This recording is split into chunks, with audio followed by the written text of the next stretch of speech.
Misbehaving: The Making of Behavioral Economics by Richard H. Thaler. Hi everyone. Today I am going to review the book, Misbehaving: The Making of Behavioral Economics by Richard H. Thaler. Accounting for Human Behavior in Economics. Economics is the most influential of the social sciences because of its far-reaching foundational theories and their impact on people's lives. These theories say that individuals always make optimal purchasing decisions within their budgetary constraints and that free markets tend toward a state of equilibrium in which the supply of a good or service equals its demand. Behavioral economics is more interesting and more fun than regular economics. It is the undismal science. But these assumptions are faulty. Ideal decision-making is impossible for ordinary people. Consider the act of shopping at a supermarket. As cruel as the market can be, it cannot make you rational. Unbiased decision-making is another flawed staple of economic theory. Economic models have substituted the human being, or Homo sapiens, for a fictional creature called Homo economicus, or econ, a perfectly rational decision-maker who always optimizes. Real human decision-making often amounts to misbehaving in the artificial world of economics, so forecasts based on the rational behavior of econs are often wrong. A theory of the behavior of econs cannot be empirically based, because econs do not exist. While economic models in which everyone behaves like an econ still have value as useful starting points for accurate analyses, better explanations of the economy are emerging from behavioral economics, which incorporates psychology and other social sciences into economics. The endowment effect. The endowment effect is one of many, predictable human misbehaviors that should limit analysts' reliance on econs' theoretical behavior. Unlike econs, people value what they already own, their endowment, more than whatever they could acquire and add to it. Most of us realize that we have self-control problems, but we underestimate their severity. We are naive about our level of sophistication. Whether the price differential is a surcharge or a discount doesn't matter to an econ, since the two pricing policies are identical. However, the practice of calling the difference a discount helped the credit card industry. People tend to perceive a surcharge as an out-of-pocket expense, which they dislike, while foregoing a cash discount is only an opportunity cost to which they're indifferent. Hindsight, heuristics and other misbehaviors. Psychologist Baruch Fischhoff wrote a thesis on hindsight bias. That is, people's tendency to believe, after an event's outcome, that they always knew all along what the result would be. This propensity can hurt a company if, for example, mid-level executives risk their jobs if they promote projects that fail. For instance, a chief executive officer might fire talented staffers who were associated with an unsuccessful project just because the CEO believes the failure was predictable and thinks he or she always knew the project would flop. One of the things MBAs learn in business school is to think like an econ, but they also forget what it is like to think like a human. Fischhoff worked at the Hebrew University in Israel with two other academics, Daniel Kahneman and Amos Tversky, who published a paper entitled, Judgment Under Uncertainty: Heuristics and Biases. They wrote that people have limited time and intelligence to make good judgments, so they try to reach decisions by using basic rules of thumb, or heuristics. Kahneman and Tversky contended that the use of heuristics can lead to predictable errors and biases. In many situations, the perceived fairness of an action depends not only on who it helps or harms but also on how it is framed. A forerunner of Kahneman and Tversky, Herbert Simon, wrote about his concept of the use of bounded rationality in individual decision-making.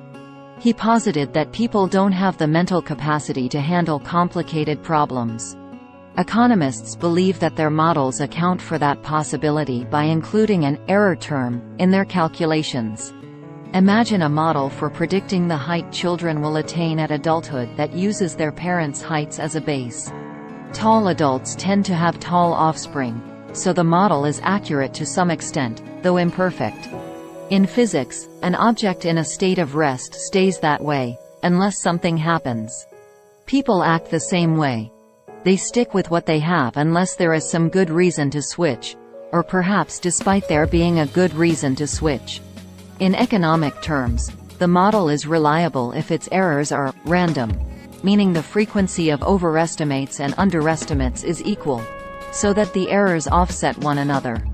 Though economists believed the error term compensated for bounded rationality in their econ-based models, Kahneman and Tversky's work warned that rationality-based economic models could produce non-random errors, injecting human emotion into expected utility. In 1944, mathematician John von Neumann and economist Oscar Morgenstern published a paper that popularized their expected utility theory, which economists embraced as a guide to rational choice. The authors argued that the marginal utility of wealth, that is, the value of its incremental increases, will decline as a rational individual, an econ, accumulates wealth. The more often people look at their portfolios, the less willing they will be to take on risk, because if you look more often, you will see more losses. Kahneman and Tversky developed prospect theory, a human-based alternative to the expected utility theory. Prospect theory says changes in wealth affect people more than their absolute levels of wealth. Individuals dislike losses about twice as much as they like gains. People exhibit their loss aversion when the intensity of their distress at losing $100 exceeds the intensity of their delight at gaining $100. An econ, of course, would feel distress or delight in equal measure. It is much easier to detect that we may be in a bubble than it is to say when it will pop. Loss aversion, which can vary by circumstances, constitutes another common form of human misbehavior that undermines economic convention. Investors who lose money may take unusually big risks to move their portfolios back to a break-even point. Ain't misbehaving? The influential philosopher Adam Smith famously used the metaphor of an invisible hand to describe how the independent actions of buyers and sellers make markets work for the benefit of society. The implication of the metaphor is that this unseen force somehow discourages irrational decision-making that is detrimental to society. But the power of the invisible hand is both overstated and mysterious. The assertion is that markets somehow discipline people who are misbehaving, but no logical argument supports the notion that markets turn people into perfectly rational agents, that is, econs. Even when investors can know for sure that prices are wrong, these prices can still stay wrong or even get more wrong. The sunk cost fallacy is another source of irrational behavior that economics can't explain. Economists say ignoring sunk costs is logical. An old maxim, "Don't cry over spilt milk," expresses the same idea. Imagine buying expensive shoes that end up hurting your feet. Many people will go on wearing them, despite the pain, because they refuse to acknowledge the loss. Large-scale errors can stem from believing the sunk cost fallacy. The United States, for example, may have prolonged the Vietnam War because of a belief that Americans had sacrificed too much to withdraw from the conflict before it finally ended. The fairness factor. Research shows that people believe companies are behaving unfairly when they raise prices to increase profits, but that they are acting appropriately when they raise prices to cover increased costs. Fairness can benefit firms, especially those that serve the same customers over the long term. Perceptions of fairness have their roots in the endowment effect. Buyers and sellers who become accustomed to the terms of their transactions develop a sense of entitlement and will perceive a downgrade of the terms as a loss. Economists are really good at inventing rational explanations for behavior, no matter how dumb that behavior appears to be. Additional evidence that rational econs are fundamentally different from real human beings emerges from a fairness game called the public goods game. The outcomes consistently show that some people are cooperative even when that behavior is contrary to their own financial interests. Researchers give 10 players 5 $1 bills each and tell them they can anonymously contribute any amount, or none, to a public good. Researchers will then double their donations and distribute the proceeds equally to all the players. The logical individual strategy would be to make no contribution. If you donate $1, you will get back just 20 cents of your dollar with no acknowledgement of your generosity, while everyone else gains an incremental 20 cents. But in practice, players typically contribute about half their stakes, on average, to the public good. Missing the big picture. The concept of narrow framing means viewing events or transactions separately, not as part of a larger body of experience. An investor's reasons for focusing on events or items in isolation can include myopic loss aversion.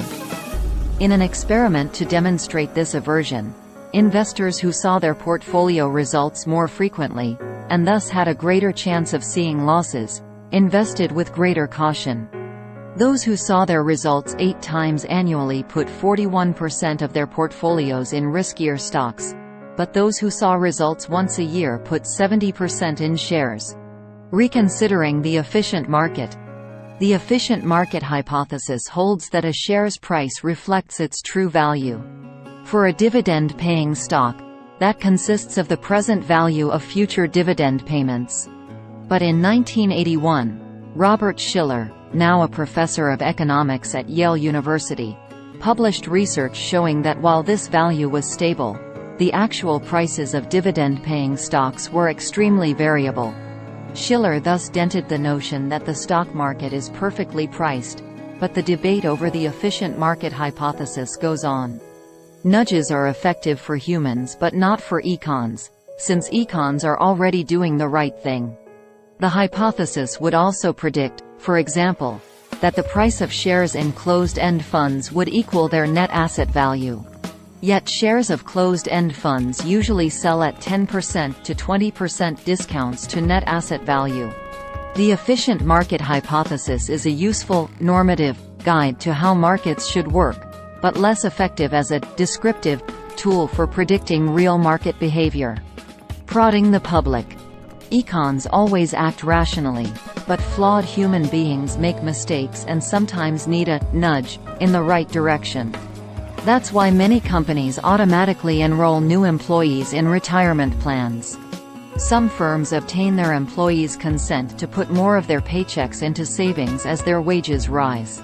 In another example of nudging, Amsterdam's Schiphol International Airport encouraged men to take better aim when using airport urinals by placing the image of a housefly near the drain on each urinal.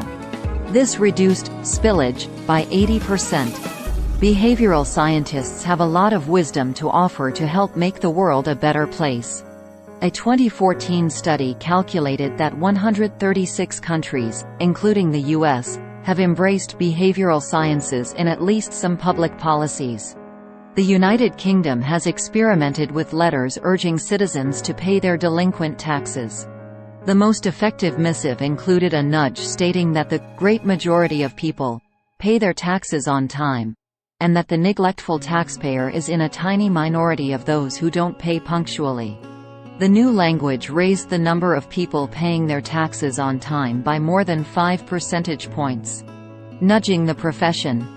Since the 1970s, behavioral economics has transcended its former status as a fringe operation in the study of economics. Surprisingly, the behavioral school of thought has influenced finance more than any other industry due to its allegiance to fundamental theories that researchers can test using the sector's massive trove of analyzable data. But realistic behavior-based thinking is still largely absent from the field of macroeconomics, where econs roam free. Behavioral analysis could improve the success rate of tax cuts intended to ignite economic growth. And because people fear loss more than they like gains, mitigating the cost of business failures could encourage more entrepreneurialism. Behavioral economics eventually may cease to exist as a special segment of the economics profession, and then economics will be as behavioral as it needs to be. Takeaways. Economics is the most influential of the social sciences because of its far-reaching theories and their impact on people's lives. However, its assumptions are faulty. Standard economic models posit that people are always rational and that markets send reliable signals. Instead, people misbehave. Their routine use of heuristics leads to errors in judgment and to biases that belie rational decision-making. Behavioral economics incorporates psychology and other social sciences into economics. It finds that people value what they own more than what they could acquire. Investors dislike losses about twice as much as they like gains. Most people can't ignore sunk costs, though that's the most rational response. Investors who check their portfolios more frequently tend to invest more cautiously. The efficient market hypothesis is a useful guide to how markets should work, but it's less effective in predicting actual market behavior. 136 nations, including the US, have applied behavioral science to some public policies. Please like, share and subscribe for more videos. Thanks for watching.